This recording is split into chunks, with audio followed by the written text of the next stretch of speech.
తిరుమలలోని వెంగమాంబ నిత్యాన్నదాన ప్రసాద భవనంలో మసాలా వడ వడ్డింపు ప్రక్రియ మొదలైందండి.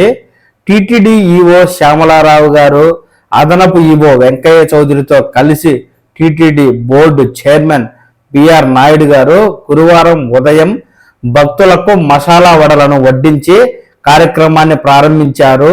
ముందుగా శ్రీవారి చిత్రపటం వద్ద వడలను ఉంచి ప్రత్యేక పూజలు నిర్వహించారు.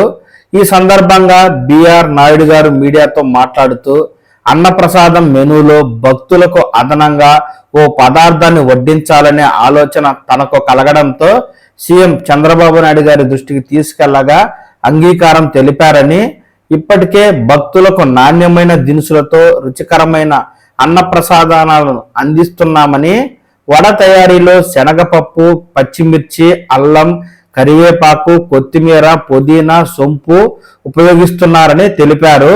అన్నప్రసాద కేంద్రంలో ప్రతిరోజు ఉదయం 10:30 నుంచి సాయంత్రం 4 గంటల వరకు 35,000 వడలను వడ్డిస్తామని, భవిష్యత్తులో ఈ సంఖ్యను మరింత పెంచుతామంటూ, కాగా వడలు చాలా రుచిగా ఉన్నాయి అంటూ పలువురు భక్తులు ఆనందం వ్యక్తం చేయడం సంతోషంగా ఉంది అంటూ టిటిడి చైర్మన్ బిఆర్ నాయుడు గారు తెలిపారండి.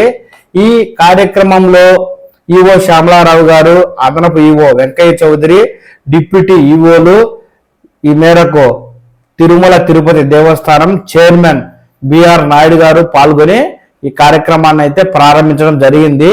ఇకపై ప్రతిరోజు తిరుమలలోని వెంగమాంబ అన్నప్రసాద వితరణలో ఇకపై మసాలా వడ కూడా ఒక మెనూలో భాగంగా ఉండనుంది.